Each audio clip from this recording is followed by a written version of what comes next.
Thank you, Ma'at, for that very moving land acknowledgement.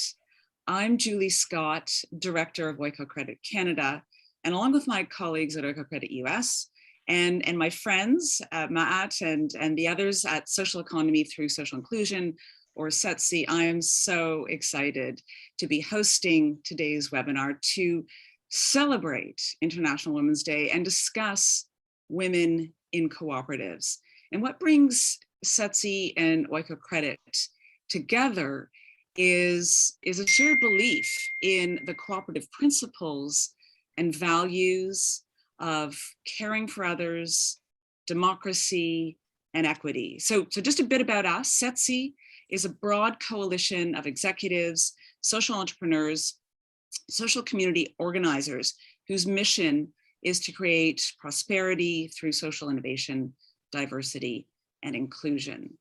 Oikocredit Canada and Oikocredit US are the North American affiliates of Oikocredit International, a global cooperative that invests in Latin America, Africa, and Asia with the aim of improving the quality of life and empowering low-income people in a sustainable way. So today we have a group of wonderful women to discuss the theme of International Women's Day this year, which is Break the Bias. We hope that you will all leave this webinar with ideas on women in cooperatives and how cooperatively we can get closer to a gender equal world free of bias, stereotypes, and discrimination. And I'm thrilled to hand you back to Ma'at, who will be moderating our discussion today. Over to you, Ma'at. Thanks so much. Awesome. And we see as you read that, we felt the importance of having something as far as microfinance and the importance of it to help to better communities and better women's lives. It's so important. So I have some very esteemed panelists here today, and I would love to hear more about what they have to say about their own passions in this. So we have Sister Yoli Ruth, if you want to wave, just to let everybody know who you are. She is the Senior Social Performance and Capacity Building Officer for Oikocredit International for Latin America. We also have Sister Shi Tan, just wave. She is a Development Manager for Kensington Market Community Land Trust. We also have Sister Wumi, wave. She is the founder of Blooming Ladies Cooperative.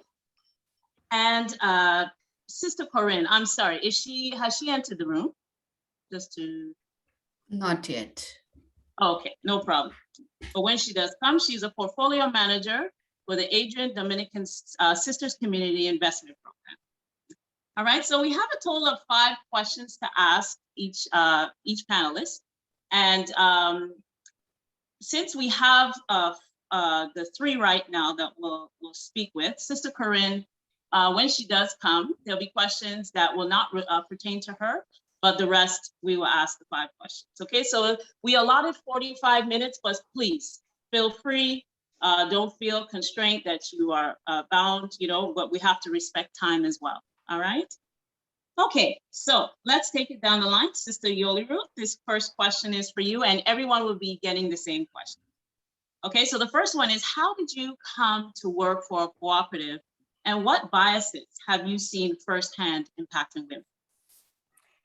Well, first, thank you very much for the invitation.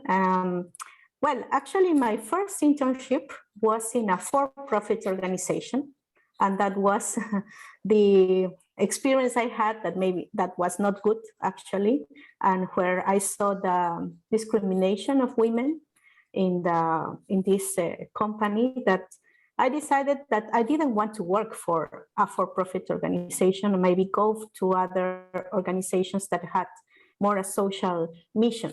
So I've worked for associations, for NGOs. I worked for a microfinance institution, for example, NGO, and also a university. And then I came to Oikocredit, which was a cooperative and with a good social mission. And that's why I decided to work here for, well, and now I've been working here for more than 10 years. And about the biases I saw when I started Oikocredit, it was at that time, I remember Oikocredit did a study of gender equality, I mean, internal. And that was like a first step of awareness, I think, for me to see the report.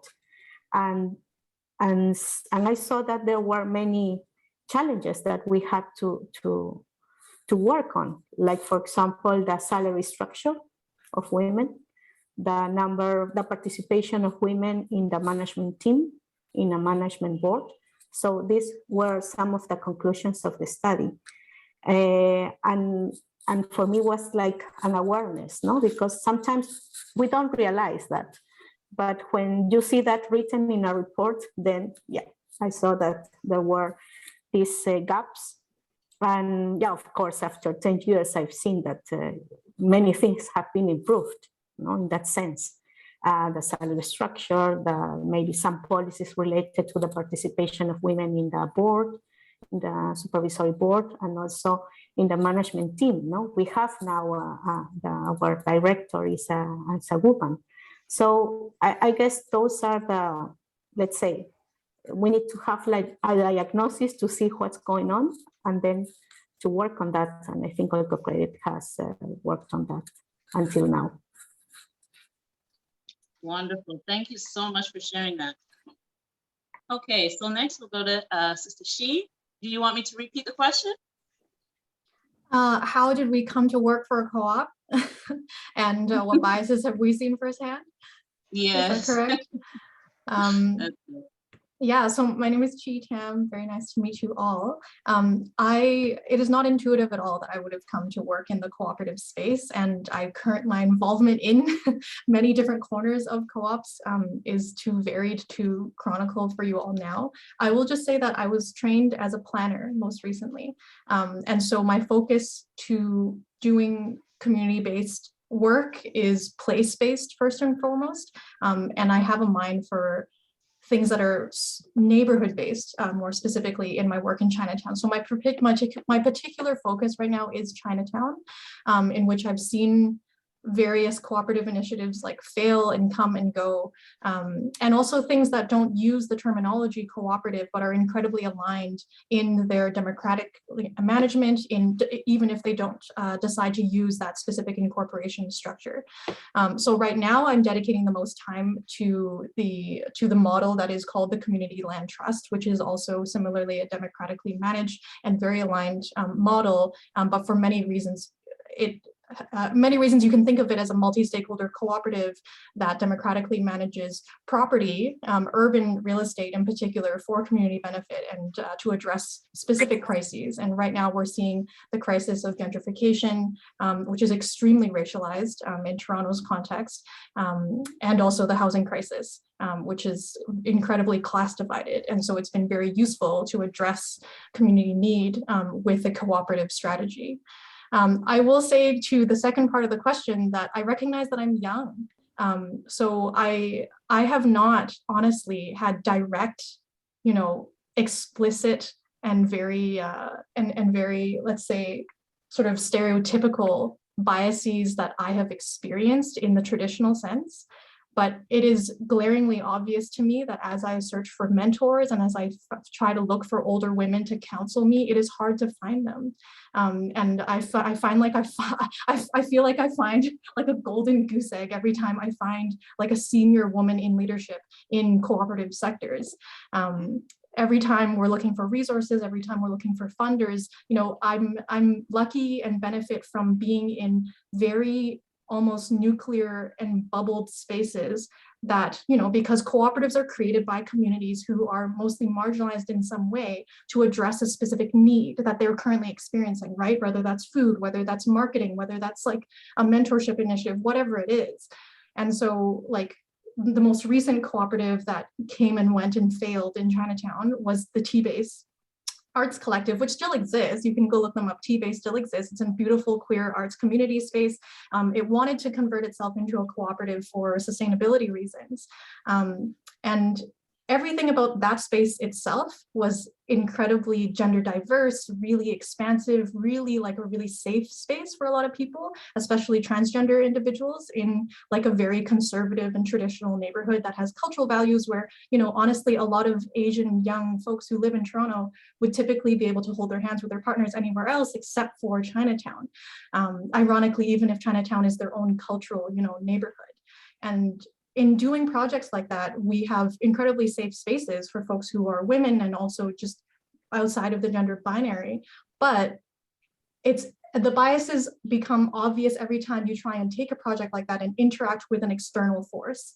Again, going to the banks for a loan or applying for a grant or looking for outside resources to support the project.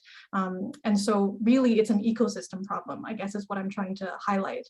And that's pervasive. So I think the solutions and the steps forward that we want to think about are mostly ecosystem based because the people are there, the energy is there, the passion is there, the ideas are there, and people are totally coming together and creating more cooperatives, and there's interest there. But will they be sustainable once they hit, you know, once they are leaping beyond their own community, once they're ready to have larger conversations with external forces? So that's what concerns me right now. Awesome. Thank you so much for sharing that. And Sister Wunmi. Yeah, also thank you very much, Matt, for that. Thank you for all the previous speakers. Yeah, how did I come to get into working cooperative? My story is quite different from everyone because I wasn't working in a cooperative.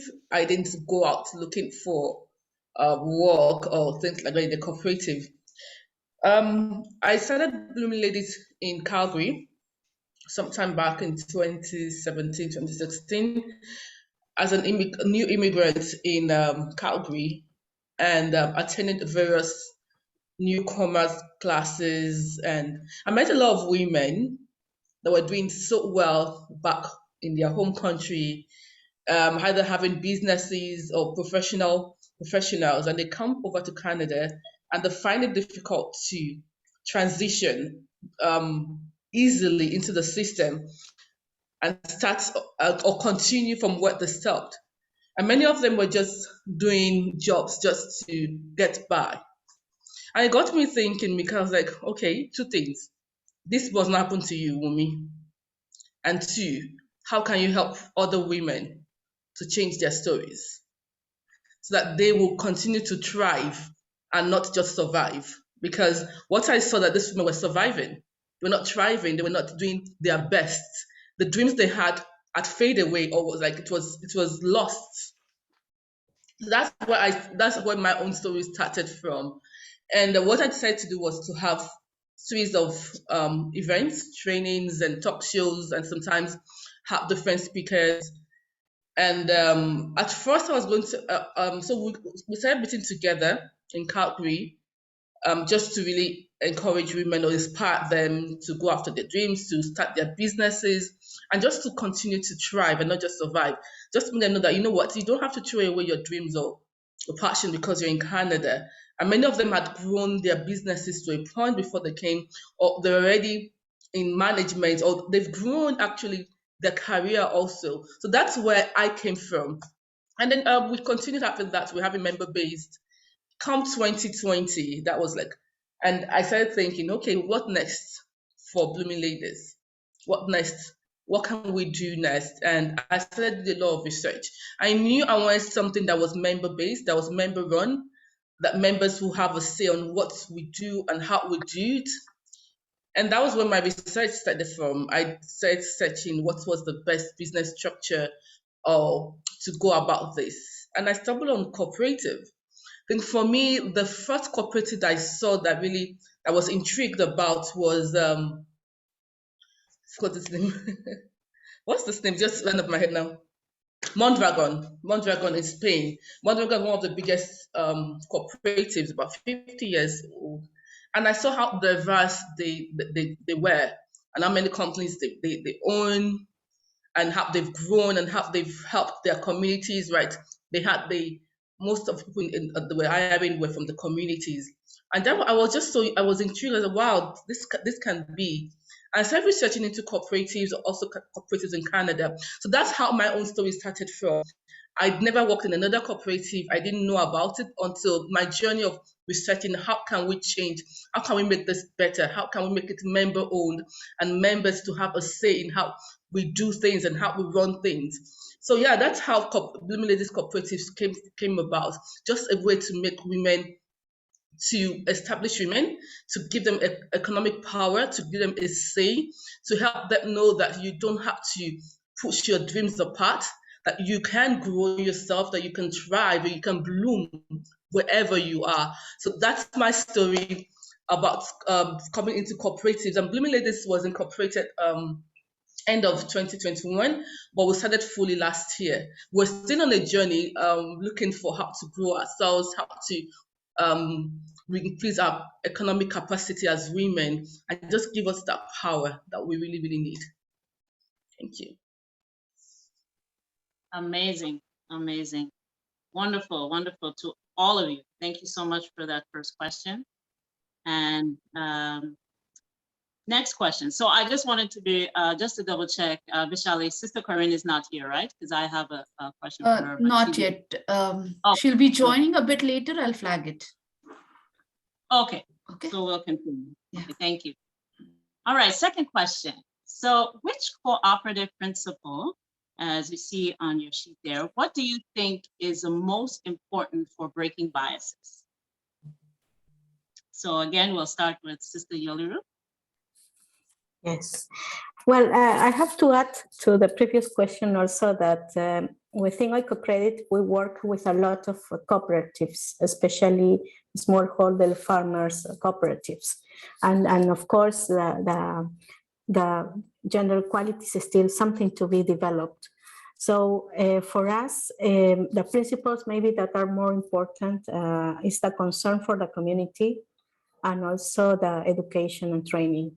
And why? Because a first thing we still need to work at is with the awareness of everybody in the community about the role of women and their contribution to the local economy. And this is something that we try to do with our awareness sessions or trainings, workshops, and also trying to include women in these sessions. If for these smallholder farmers organizations, cooperatives, normally the membership the members are men, you know? And women, although they also work in the business and also in their household, they are not the members. So when we do different workshops with them, we need to include them, you know, to have a number of women to participate in those sessions. And within the cooperatives, they need also to have make the environment ready for them to work. No? Many times women do not participate, for example, because they have to take care of the children. They don't know what to do with the children. So we have worked in cooperatives where now they have like a kindergarten, so that women can go to the cooperative and leave their children there while they are being trained. No, they are participating in the sessions. So this is, I guess, part of what the community has to set, the awareness on the importance, the concern, because women have different needs. They can have also different challenges for getting the social and political empowerment. Education is also very different between men and women still in many communities. So this concern could be very important. Very good, thanks so much. Okay, same question to you, Sri. Okay, I'm gonna struggle with this question with you guys because just let's think about the premise of the question. Which cooperative principle is most important for breaking biases against women to do what? Like against women's success in general, or is it against women's participation in the cooperative sector? I think this question is extremely useful if we are going to, as a cooperative community and as like a cooperative sector at large, self-critique and think about why these existing principles are not sufficient to have already guided the cooperative into a sector that is truly diverse, at least on the intersection of gender, right? I think that's a fascinating question. And I think you could do an incredible breakdown essay that I probably won't, but I would love to read if one of you all in the audience is willing to write it. It wouldn't be very difficult. You would go through every single one of these principles, all 7 of them, and then you would analyze sort of like on a first principles basis why this hypothetically, in theory, would support gender diversity and people and support all folks across the spectrum. And then in practice, how are cooperatives limited in implementing them? So I think we have other questions later on that will touch on this, but for example, open and voluntary membership. Like this has been a tension and sort of a chicken and egg situation with co-ops for so long. Cooperatives are special because they are exclusive to its membership, and yet a exclusionary and non-inclusive in the social sense of a group is always a dangerous space to be in. And yet, at the same time, if you do an analysis of power, it is very necessary for folks who are traditionally marginalized in the spaces outside of their co-op to create a shared space just for themselves. And to say like, yes, I'm going to make an all Black space led by Black women. That is like very needed right now. And so our definition of open membership will have an asterisk on it. For us, like in Chinatown, so many groups have had to clarify again and again, actually, we're going to decide that this is going to be a space only available for racialized youth, and here is why X, Y, and Z. And it's because no such space exists for them elsewhere. And I think the interesting, like if you take this question of like, are we critiquing the cooperative sector with thinking about what are the cooperative principles that are most important for breaking biases? Hypothetically, all of them should be, right? And so what are we asking? Are we asking, like, hypothetically, the sectors beyond the cooperative sector, if they could behave more cooperatively and think about these 7 principles and be aware of them, then yes, it would be great. But in reality, I think the more interesting question is, in reality, the people who have to follow these principles are cooperatives. They only govern cooperatives, and it is not relevant to other groups outside of the cooperative sector. So then it becomes interesting. Within the solidarity economy, let's say, which is the core thing that is going to lead us to a big breakthrough? And again, obviously there is no silver bullet. Like, that's my feeling, right? Like, obviously the application will be different if you are a huge institutional cooperative that, let's say, is a consumer cooperative with incredible internal capacity. That's very different than the majority of, start and fail cooperatives that are small, that have a handful of members and that struggle. And I think it isn't fair to ask the same question to everybody, but I think we should start by just talking about this, like just talking about the 7 principles more generally in more spaces. So it's not that I'm refusing to answer the question. I just think it's like fascinating as a question in and of itself, and is actually a very useful one to ask ourselves as cooperatives. Amazing, thanks so much. Powerful points, powerful points. And Sister Woman. Well, this is a very interesting question. And I was just thinking about it, breaking the bias. And I know today is, this month or this week is International Women's Day, and this discussion is around breaking biases concerning women. But I want us to think about ourselves, even here, as practitioners and cooperatives, and ask yourself, what are the biases I have myself? Because it's easier to look at others and say they are biased, but are you biased? And I can say that most likely, yes. In some circumstances or in some things, you have your own biases. Now, looking at the principles we have for the cooperative, there's 7 of them. As the chief says, every one of them actually shoot in breaking bias, especially education, because when you continuous education, continuous training, continuous receiving of information actually opens you up, makes you more aware, makes you see your blind spots, makes you know what is should be and what is not, right? It opens up to know more. So I would believe that is one thing that can help us to break our biases. And I want us to just look at ourselves and say, what biases are there in my own cooperative or in my own self that I need to break, instead of looking outward and saying, what biases do they have to break? Because sometimes we think the fact that the biases come from the other gender, but are you sure you're not biased against your own gender? Yeah, like those are some questions that we need to ask ourselves and get answers to, because until we can go beyond that, then we might just be hypocrites trying to solve questions, trying to solve a problem that we actually are a part of, right? Those are some hard questions I think we should look into. But I would say that every one of them can actually break biases, every one of the cooperative principles. But I just lean towards the education, training, and information, because the more you train, the more you're enlightened, the more you open up your mind to learn, to relearn, to unlearn what you think you know. And the more you are more able to recognize the biases you have and be able to break them.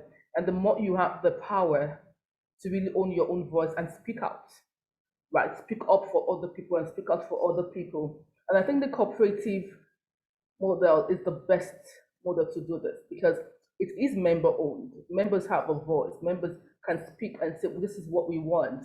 And also, it also means that people can come together and say, we're creating this space for ourselves as a cooperative to solve social and social problem, or to have a safe space for ourselves, right? So I think the cooperative as it is, the corporate model as it is, it's a good structure, a good place to start breaking bias in our communities, and even to educate people around us and the populace as a whole, right? To that openness and joining the conversation of breaking biases that we might have. Yeah. Very powerful. Well, thank you all, ladies.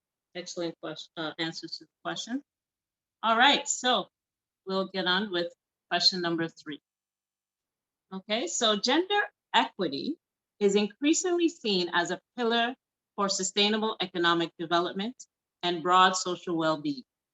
How do you see cooperatives making a difference on gender equity? So over to Yoli Ruth. Yes, well, I think my colleagues have already said this, no? The needs of women have to be reached, and this means that we need to see what women need, no? What they want, where do they want to go. But many times in many cooperatives, in many communities, women don't know that, don't know where they want to go. And this is something very, we have experience here in our farmers, with our farmers, where many women, you ask them, what do you want to do in the future, no? To children, especially to girls. Where do you want to go? What do you want to do? And they don't know. They don't have an answer to that. And this is, but if you ask maybe a boy, they would say, yes, I want to do this, I want to do that. So it's a lot also in the household where this starts, and the cooperatives, especially these cooperatives in the communities, they have to work at that level. No, since then, not making this difference about where they want to go, where they want to do between boys and girls, and from that is where also women can be able to speak, because that's another issue. It's not that. It's not easy that women speak about their needs and what they want. And this, in the cooperatives, we try to work on that, no? To let women get inside, to have these spaces where they can speak by themselves in the groups of women, but also being able to speak and tell men what they want. Sorry. And so this is, I think, the cooperatives that really can do something different is that, no, working since the children to manage the gender equity, not only when they are already old, but working since the beginning with the schools that attack this area. Thank you so much. Thank you. Hey, Chi, take it away. Yeah, and what Yurali Ruth said is so illustrative of our common knowledge at this point of why the emphasis on gender equity and particularly investing in women as like a tagline has been so pervasive in development economics for so long, right? I was first trained in international development and then trained in urban planning, which was more localized. And the idea that helping a woman build equity, like real equity, financial, material equity, like not like hypothetical diversity, inclusion, and like social programming equity, like real money and dollars transferred to her account is what we're talking about here, right? That level of gender equity works actually, if we're honest with ourselves, across and beyond the cooperative sector. It has been seen played out again and again with small business programs, with self-employment programs, with entrepreneurship supports of all types. But then this is the challenge to the cooperative sector, right? We need to get into those small business programs and redirect some of the attention and the flow to say like, hey, we're starting a small business incubator focused for women. Yes, go you start a soap company for yourself. You and your sisters start a partnership or a sole proprietorship shared between you guys in some way, start an investor-owned business in some way. But I think our message is not getting across in how unique cooperatives are in the choice of how to start a business, right? The whole point of and the potential of cooperatives in addressing gender equity specifically is the fact that it can build equity from nothing. It does not require an investor or a funder to get you going in the beginning. A small, tiny capacity building fund is enough for people to pool together their capacity, their energy, and their time and effort to turn it into shared wealth. This is the whole entire point, is that cooperatives are building a form of shared equity, shared wealth, like real assets that are tangible over time, that are not governed and held by one person and do not profit only one person. And like that is the core fundamental philosophy behind it. Of course, we shouldn't over romanticize the cooperatives as a tool, right? Like we can critique them again and again, but I think like the core of it is, how do cooperatives make a difference in gender equity is that they are a pathway forward for communities which are typically led by women, safeguarded by women, to be able to live well in their places, right? And the problem is that the measurements of gender equity are measured in ways that are have very little relevance for women and the people beyond the gender binary, right? The way that we measure gender equity typically is like in employment numbers, in total income, in revenues made, and et cetera, in total loans repaid, et cetera. And that's great if we are trying to communicate our success as a sector to the external sectors, to governments, to people outside of the cooperative sector. That's a strategy that we have to play, and those are numbers that we have to deliver. Yes, that's great. But materially, why are cooperatives relevant for women and their communities has nothing to do with GDP and like broader economic development metrics, right? The reality is like, my family is suffering, my community deserves better, I have higher standards than this, I know we can do better. So me and all of my sisters are gonna come together and bring something to life to address a core need, right? And like that has nothing to do with any numbers. It just has to do with like them being able to live well. And I think that gets lost in the sauce a lot. I think like, of course, the symptom will be that we will build wealth in those material numbers. But I don't think it's the core why.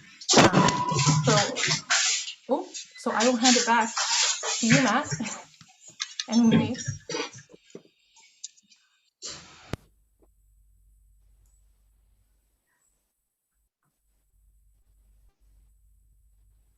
Okay, sorry about that. Can you all hear me? Yes. Kind of Yeah. okay. Sorry All right, to sorry about that. Okay, Sister Wumi, you go right ahead. Yeah, just a second. I'm sorry to interrupt, but Sister Connie Florek has joined us. So welcome. Okay, yeah. She's in. Welcome. Yeah. Okay. So Thank she's you.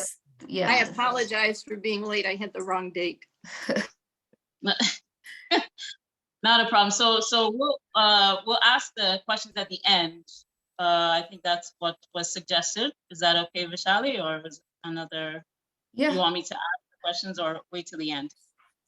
First, it's we are going back with Wunmi first, and then you can start the flow.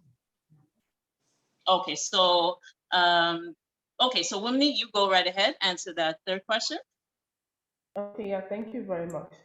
And I'm so glad that you say gender equity, not gender equality, because the gender equity is actually makes fairness of treatment for the gender according to their needs, what they need, not what you think they need, or not making things equally or across board. I saw this picture online that really speaks to equity. So just imagine a normal family, let's say a man, a child, and his wife.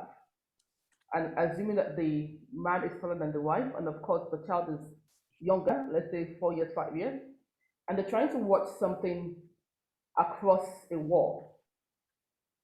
So naturally, the man standing, you can see. Of course, the child is very low, short, he can't see at all, and the wife couldn't see too. Gender equality means that you give each of them the same height of stool or stand to stand on. So just imagine that the man has 1 inch high of a step to stand on, the same with the 5-year-old boy, and the same with his wife. What happens? The man is taller, like much taller. The child still can't see across to see what is happening on the other side. The woman, yeah, a bit. But what equity is that the man doesn't need any help again. It's tall enough to see across. The child might need 3 inches more. It's given 3 inches, and the woman might just need 1 inch, and that's what is given. So let's look at it this way: that to even know what this women need or gender equity, what this gender needs, you need to ask them what they need, because the problem we have many times is trying to solve a problem for someone else without having their input, without asking them, what do you want? How do you want it? I know sometimes we might say, oh, they don't know what they want, but are you sure? Are you asking the right questions? Are you painting the right picture for them to see themselves in that, understand the question you are asking them? Right, so that's gender equity. And I think before we can answer those questions, we need to involve the people that are into it. You might need to find a way to get into their head. You might need to get a way to get into their mind and see what are they thinking, what are they feeling, and it means that they need to be part of it. For me, the cooperative is being a system that has been so good to women. And in my own history, in my own culture, women have come together easily to put money together and save little money they have, and later on for them to borrow from each other to buy things for the family, to buy things for their business. So already women find cooperative as a safe haven for them. It's a place where they can just come together, a group of people, and say, let's do this together, with low barrier of capital, right? We have the skills, let's do this together.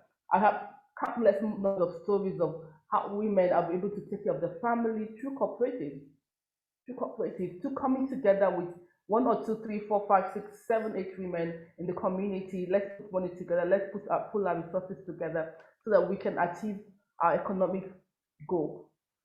So already the cooperative is doing that. But what can we do more? I would say number one is education. It's education. It's creating awareness to the people, the co-founders of and say, this is available. This, you can come together and start a business. It is a structure, the business structure. You don't have to be a sole proprietor if you don't want to go alone. You don't have to be what do you call it?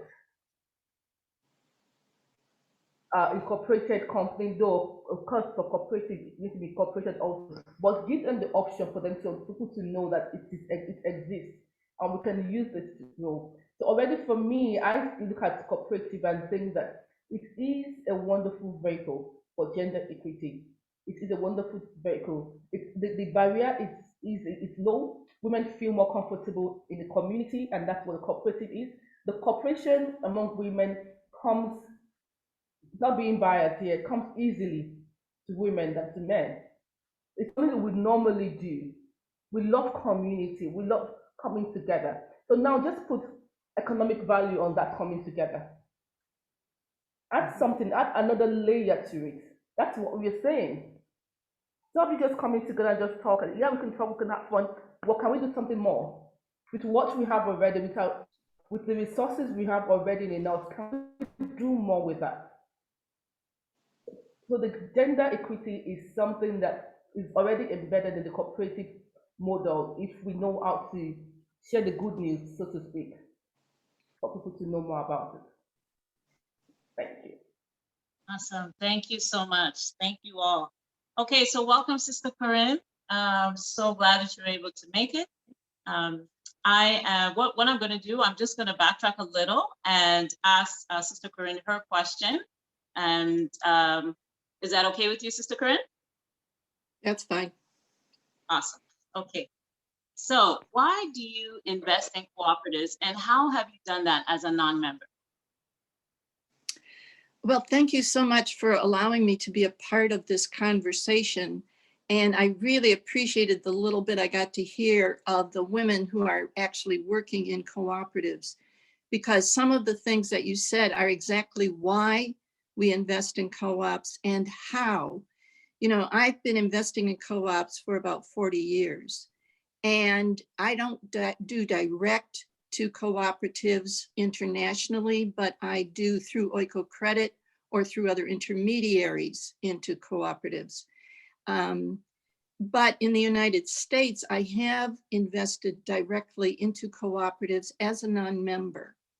And a couple of things I want to point out is one of the reasons our consciousness was raised is way back when Muhammad Yunus, I don't know if any of you know that history, but Muhammad Yunus made the argument that it is important to invest in women if you want to help the whole community. When you invest in the women, they use the money to send their children to school, to fix up their house, to help the village get whatever the village needs, etc. And he had a very compelling message way back then. And our own stance is we are a community of women, so we should be helping women with our investment money. That's our priority. How does our money enable women to gain economic security? So one of the comments that somebody made is, you ask the women what they want to do, what their need is. When I invest, that's how I start. What do you want to do? What is your vision? Sometimes I have to ask questions because their vision may not seems too small, but I don't presume that. I just ask the question. And I think too many investors start with, this is what we think the answer is to the problem. Therefore, that's what we're going to invest in. And you have to conform to us. And that is like the totally wrong way to do this if you really want to have impact. And by the way, I hate that word impact because everything you do has impact. You know, even my swallowing has impact. Come on, give me a break. What we want is equity, like Wumi said.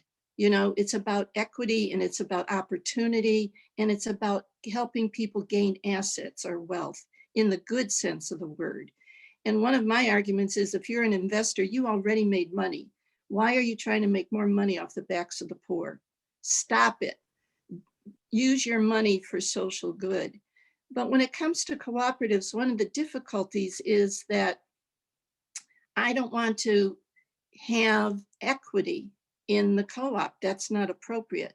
So what I have found is some co-ops can take a loan, but for some I actually invested as preferred equity, meaning I got a small return, but I had no vote. So that was one vehicle that I used so that I could put equity into the co-op, but I didn't have voting power. And we would agree on like a 1% return dividend.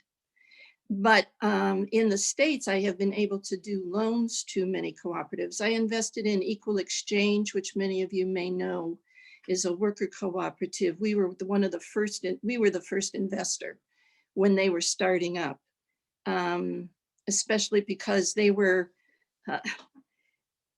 getting roasted coffee from Nicaragua through a Dutch roaster. They were able to get Nicaraguan coffee to help the people in Nicaragua after the war that happened there. So it was a bit controversial, but we had been witnesses for peace in Nicaragua. And so we knew what the people were struggling with. So we were very happy to help not only the people in Nicaragua, but that roaster, Equal Exchange.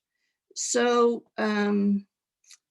we have also invested in childcare cooperatives in the States where the women manage the cooperative and all the women are the owners.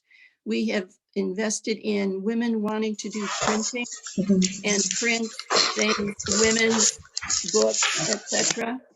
And so in the past, we used to do a number of those. There are a number of small printing presses that were run by women and owned by women. What I have found is that I prefer to have women be the leaders when it's a cooperative. But there are a number now that are developing here in the United States. I don't know if you've heard of this, but there's a number of small businesses owned by individuals, and a group of people are looking at how can we work with those owners to transfer the ownership to the people who work for them. So in essence, taking that small business and transforming it into a cooperative for the workers, and they buy it from the owner. And I think that in the United States, this has a lot of potential. And that may not work in other countries. So excuse me for my bias about my experience in the US. But that's the other point I wanted to bring up, is that somebody spoke to the unconscious bias. I have to say, you know, if women have money, they should be investing in women. You know, isn't that a no-brainer? But that's a bias I have that's not unconscious. It's right there. I'm going to give women a priority because they're always not the priority. But there are a lot of other unconscious biases that we constantly have to check ourselves on and ask ourselves about and be open and honest about. And as I have invested over these many years, you know, I can get into the, wait a minute, give me your financials, those kind of questions. And I still need those. I had somebody once say to me, you know, sister, your money may be cheap, but your process isn't easy. So, you know, the rigor though enables groups sometimes to help them gain skills and understand questions. And sometimes it helps them to then leverage our loan to get it from other people. So I think that's all I want to say right now. But, you know, I want to encourage, there's a lot of, at least in the United States, there are a lot of women investors who want to invest differently. And I hope the co-op movement can attract them, because women investing in women, I think, is very crucial. Wonderfully said. I actually think you knocked out question 2. Oh. You did 1 and 2 perfectly. So if we were to say for question 3, gender equity, right? As you see there, is increasingly seen as a pillar of sustainable economic development. So how would you see cooperatives making a difference in gender equity? Well, the thing I would like to see is women in leadership in the co-ops, not just members. So even though it's, you know, men and women, I would like to see women on the board, women represented in management. Those are the kind of questions I'm asking now, because we've always asked the question, how does this help women and children? And a number of years ago, we started saying, wait a minute, 80% of your beneficiaries are women and children, but you don't have any women on your board. You don't have any women in management. What the heck is that about? So we started requiring, you have to have women on your board and you have to have women in management, or we're not investing in you. And I think if more investors push that, you would see, you know, it's that incentive, right? So investors, I think, can be an incentive for this, for gender equity, just because that's part of their requirement, versus, you know, we think this is the answer, and so that's only what we'll fund. It's no, I want to invest in women, so show me how you are making women a priority. Perfect. Thank you so much. You're definitely a welcoming, happy welcoming, coming here on time, coming here on this date. Thank you so much for voicing that. It was very powerful. All right, so I know we only have like about 10 minutes or so let's get going with the next question. So again, 4 and 5 will be for the three sisters, again, that were speaking previously, okay? So number 4, in theory, co-ops can elevate gender inclusion through open membership and democratic member control.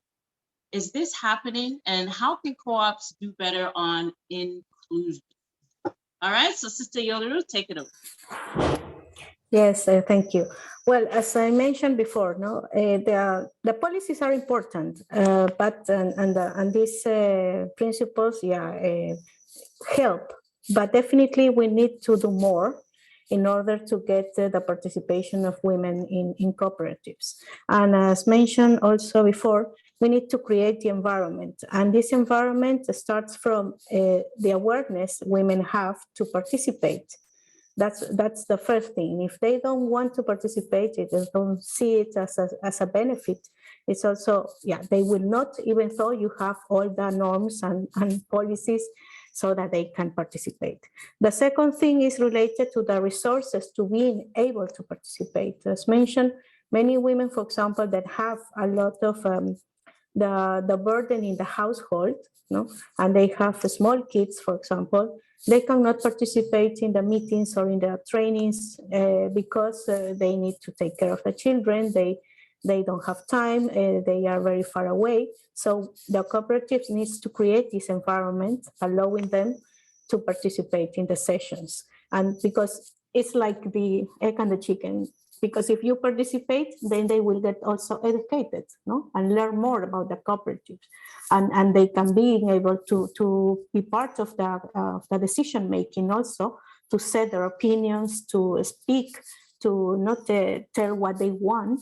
So if we don't have these resources in the cooperatives, then it's very difficult to participate. As mentioned before also, when we do trainings with the farmers, we have to include, we need at least, we say, okay, we need at least 20% of women participating, and the cooperative has to create this environment, so that they can go to the sessions. And the third one, it's education. I mean, education every time. There is still a lack of, or a gap between the education of men and women in the cooperative, and this is the gap that needs to be filled. And this is actually the words I want to say for this campaign. It's awareness and education, because it's awareness not only for women, but also for men. I mean, all together.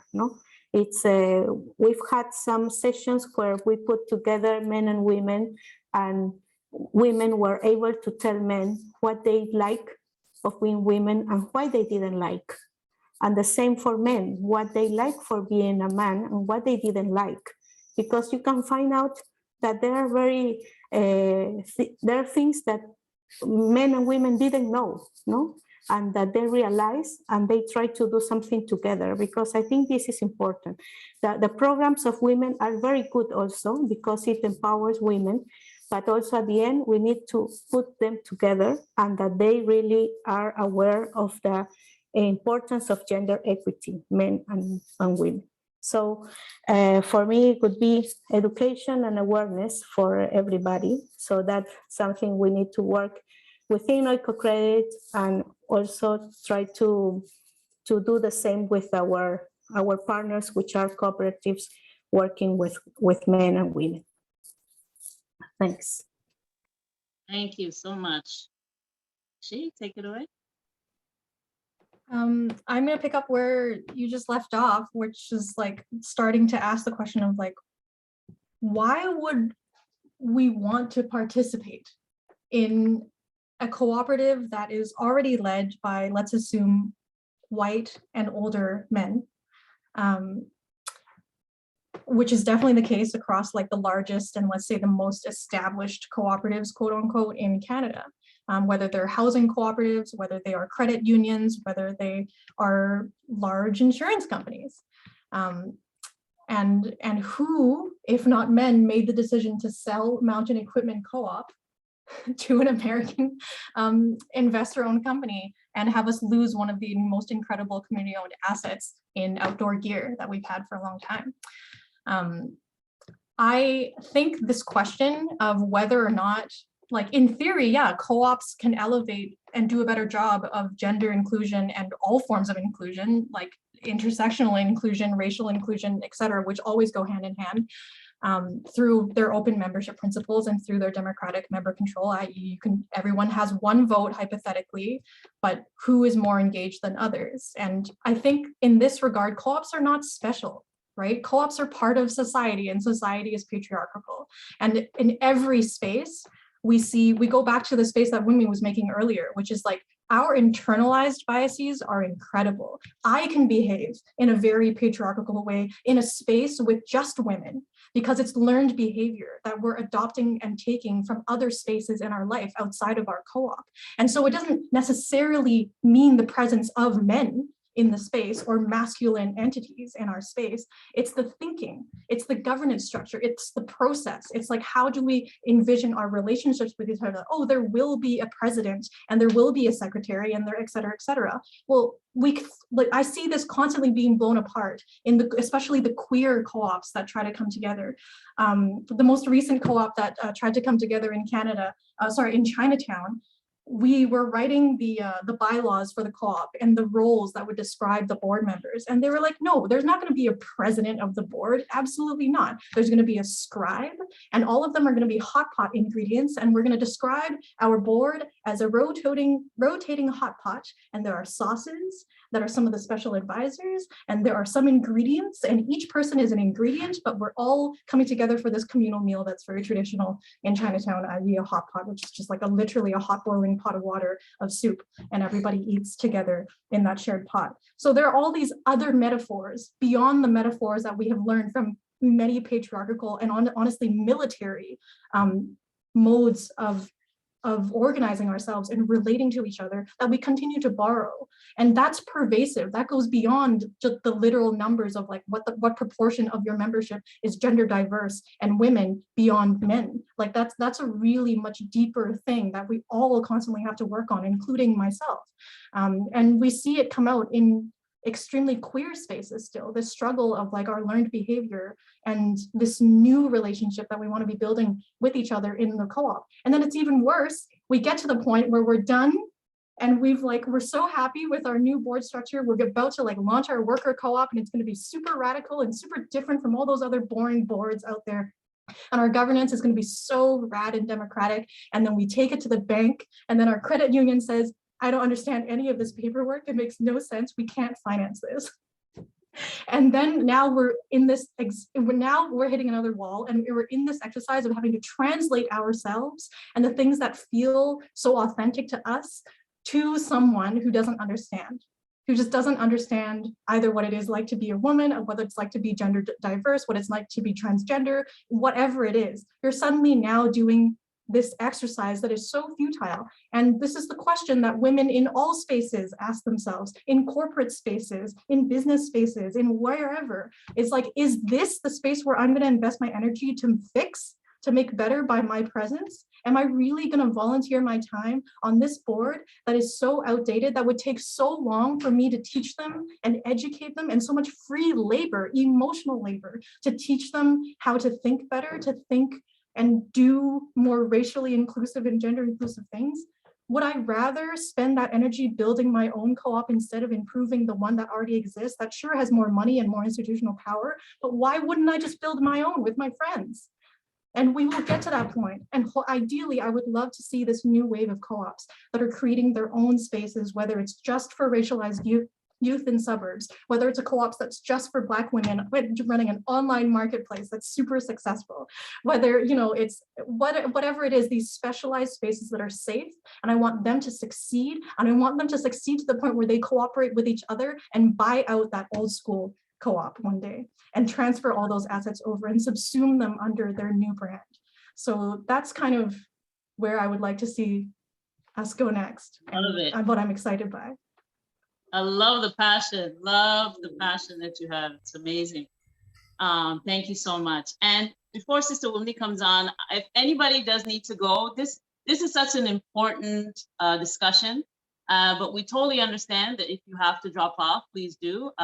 We have exceeded our 45 minutes, but as you know, we want to be able to voice everything that we have to say, especially Sister Corinne bringing in that vital piece of information.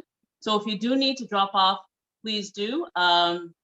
If you don't mind, we can either continue all 5 questions, but if you do really have to, especially any of the panelists, if they have to go, we will skip 5. So what would you like to do to the panelists? You're good? Is all the panelists okay to go with the 5th question? Okay, all right.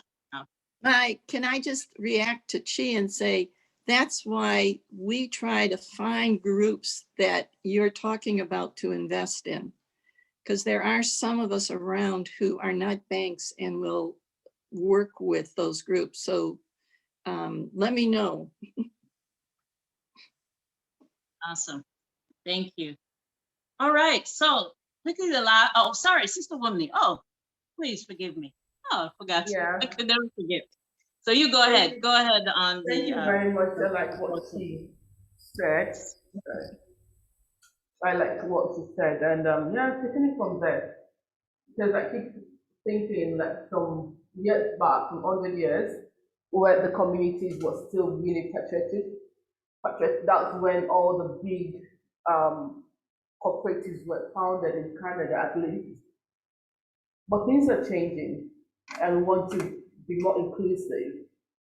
It might be very difficult to say, yes, let's change the trajectory of the older cooperatives, let's break things down, let's do things that. It's possible, but it might take a longer time to do that. But what about new cooperatives? What about empowering the women to come together and form their own cooperatives? We spoke about gender equity, and I said we need to know what each person wants or each gender. And I believe that we all know that it's not going to be the same across board for every woman, for every woman out there. It will be different for each group of women, each community, each racialized community of women. But getting to know what is it they need to really, really go out and start their own cooperative and grow their cooperative to become an economic power. And knowing that when these cooperatives grow and become economic power, it's not only going to benefit just the women, it's the ripple effect is going to be there. The women are going to be beneficiary. The people they're going to employ, if they're not worker cooperatives, that are going to be empowered. The community, the youth. One thing that Sister Corinne said was the fact that when you empower a woman, when you give women money, they don't just use it for themselves, they empower the community. That's something that an adage is saying in Africa, that when you teach a woman to fish, she feeds the village. And the same thing concept we can bring here. What is it that women-owned cooperatives in Canada would need? Is it education? Is it investment? And investment, money answers all things. Money answers to all things. If they have the capital to start their own cooperative, they have the knowledge and they know how to grow and really, really build that cooperative to stand, to employ labor, to give back to the community. We're talking about even GDP will be affected. The ripple effect is going to be nationwide, it's going to be global. It's beyond just the little community that they are in. Are we asking that question? I mean, are we asking the right question? What can we do? What can the cooperatives do? The bigger cooperatives, where are we investing our money? What are we doing? What education are we giving to others to know, to learn, and to see this opportunity that can be, and that can grow, and that can change the story and the trajectories of our communities?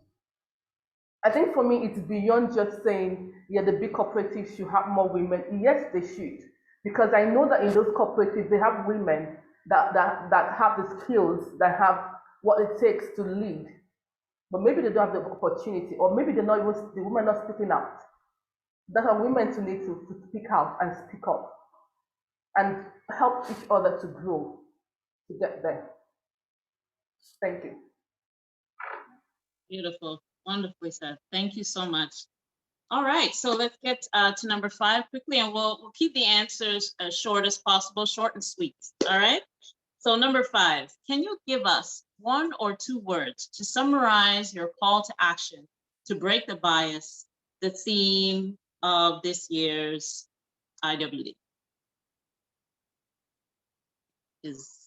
So Sister Yola, you go ahead. Yes, but for me, it's awareness and education, no? And it's not only in the family, no. I think we need to work in all the spaces, within the family, within our jobs, and also with our friends, as somebody mentioned. No, I've been struggling a lot within my family. No, it's something I've been working since I was a kid, when my mother wanted me to prepare the lunch for my brother, and my brother was not doing nothing at home. So I guess I was doing some kind of how to say, speaking loud about that. So since then, I've been trying to do that in the family with my aunts and with my mother, and that's and there's still things to do, no, among the children also right now. But that's the first thing. That's why I say awareness. No, I always try to do something on the 8th, sending information about also the salary structure, for example, no? With among Oikocredit staff, and also with friends, no, and what's the situation in our country, in Peru. I'm based in Peru, for how much a woman is paid for the same job that a man does, and also among my friends, the same, no, what they can do in their jobs, what they can do in the families. So I guess for me, it's always awareness and education, no, and have some time to speak in all our spaces. Thanks. Thank you so much. Shall I take it away? Sorry, oh my gosh, sorry. No problem. To be brief, start your own thing. Just do it. You've had an idea. You've been talking with your girlfriends about it. Just do it. Just do it. It's a blog. It's a website. It's an Etsy shop. I don't care. Just do it. Get in touch with us. I've dropped the link, and I will cheerleader you all the way through. Awesome. Thanks so much. And of course, Sister. I think mine is just going to be speak up. Speak up. It's time to speak up and break the silence and change the biases that people have and you have also. Yeah, thank you. Hey, well, thank you. So powerful. Okay, so, oh wow, a lot of powerful information. So if you all have any questions for the panelists quickly, maybe we could take a couple minutes. If you wrote it inside of the chat, Vishali, any questions in the chat, just let me know. But if you want to raise your hand, any questions, please feel free, and very quick. There was one question by Noah Solil. I don't know if she's here. Which, would you like to ask your question? Well, I guess. No, so there's a hand raised. So please go ahead. Hi, I'm Antoinette Kemure-Evans. And I am board chair at Oikocredit US. And it's been so exciting to listen to you guys. And my question, I guess, coming from, well, I work at JP Morgan, so I'm not in a cooperative bank. So what can, I guess, cooperatives do? You know, how do we bring together private businesses, profit-making businesses, and this cooperative model? Because I'm sitting here and listening to you guys, I'm just filled with excitement and writing things down. But, you know, how do we also bring this together with, you know, some of these things that are the banks and the businesses that are controlling an awful lot of money around the world.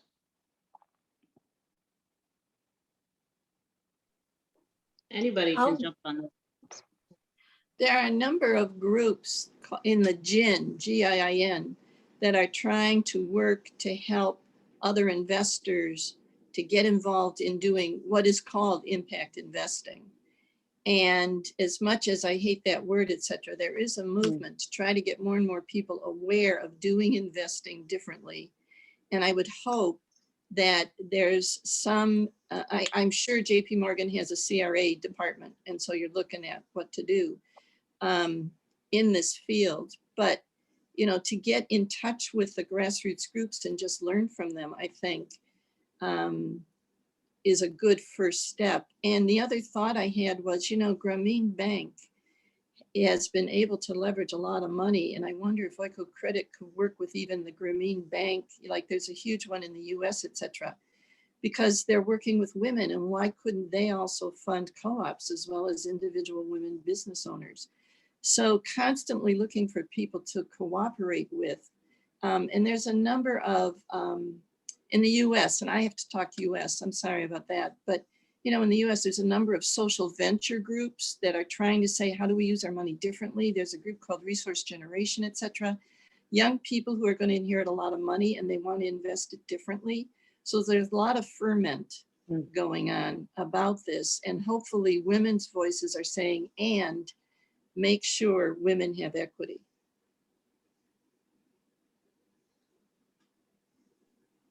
Awesome. Okay, so I think, is that it for the questions? Any more hand raised?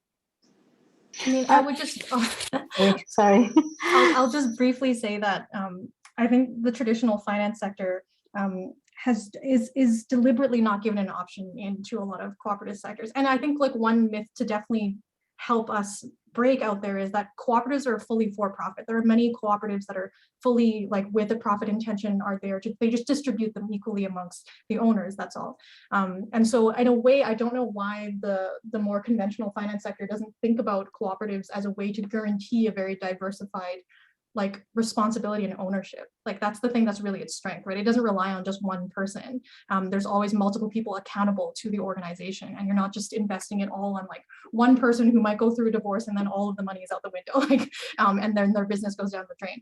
It is talking about a very like resilient model particularly. So that would be a message that I would love to just get more out there outside of the co-op's little insular bubble. Awesome. Thank you so much. Can I say something about this? Yes, because it's very interesting when you do a survey or you ask the women inside the organization what they think about this. You know?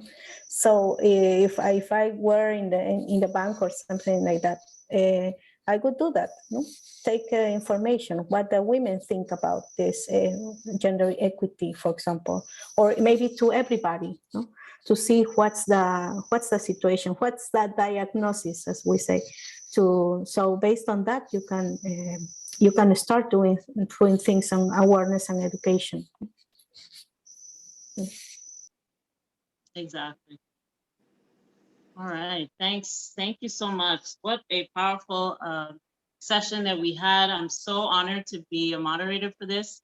And this ends my piece. And you know, as I open, I will also close. But Antoinette, who is the president and board of Oikocredit US, she will close. But my closing is, as we begin all things at SETSI, we want to acknowledge our ancestors and the various lands that we live on. So that's the end of my piece. I've learned so much, and I can't wait to do something like this again with you all. You guys are fantastic. So Antoinette, please close for us. Thank you so much. Wonderful. Well, unfortunately, that's all the time we have for today. I personally would love to stay on this and be talking and get your perspectives for more time, but we have to close. So thank you for tuning in, and thank you to all the panelists for your perspectives on how women and cooperatives are building gender equity today for a sustainable tomorrow. We appreciate all you do to bring us closer to gender equal world, free of bias, stereotypes, and discrimination. Now, our plug. This webinar series is made possible by generous donations from people like you. To learn more about SETSI and Oikocredit, or how to support our mission to improve living standards in low-income communities, visit our websites. Until next time, on behalf of everyone at Oiko in North America and SETSI, thank you for your support and hope to see you soon. This has been a great afternoon. Definitely. Thanks so much. Look forward to reaching out to everyone. Thank you. Have a wonderful day. Thank you. Glad I finally made it. We are too. We're glad you made it too.